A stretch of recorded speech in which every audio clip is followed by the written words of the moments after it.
Hello and welcome to another Mr. Carter Science Special.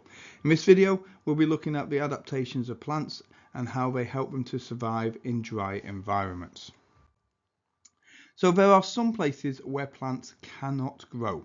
Deep oceans because there's no light, the Arctic Ocean because the water is too cold, but plants can grow almost everywhere else, including hot, dry areas of the world.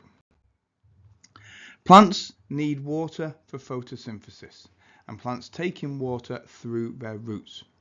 But plants lose water through their leaves in a process called transpiration. The water exits the leaf through the stomata. Now remember, stomata have to be open to allow carbon dioxide in, but that means that oxygen and water can go out through the stomata in the underside of a plant's leaf. So plants in hot, sunny areas will photosynthesize and respire rapidly, so they will use and lose water rapidly. So how do the plants in hot, sunny, dry areas cope? Well, plants in dry areas will store water in their tissues. For example, you can see that happening here in this cactus and in this Lilthrop succulents down here. They will also reduce the surface area of the leaves so that less water is lost through transpiration through the stomata, because a smaller leaf will have fewer stomata. I mean, for example, cactus leaves are just small spikes, so most photosynthesis actually occurs in the outer layers of the stems.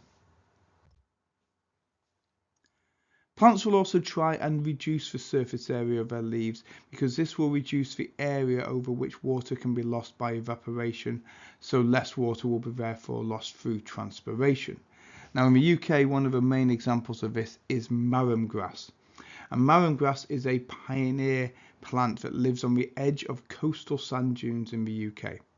Now the sand cannot retain the water, rainwater, so conserving water is very important for marram grass, because even if it rains a lot, that water will move quickly through the sand and out into the sea. So actually the sand is very poor in water.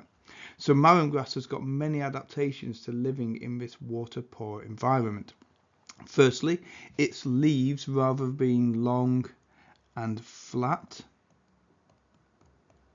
are actually curled over and curled around, as you can see in this diagram below here, and this curling reduces the surface area of the leaf and therefore reduces water loss. The curled leaves also trap an area of moist air within here, very close to where the stomata is, and this again will slow down the rate of evaporation. And some plants also will have a very thick waxy cuticle on the outside of the leaves, again to stop evaporation.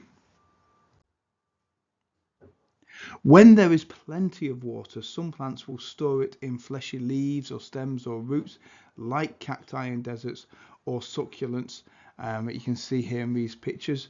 And this will mean that in times when there is a large amount of water, the plant can make the best use of it, and it will store that water for use at times when there is less water, for example when it hasn't rained for a long time.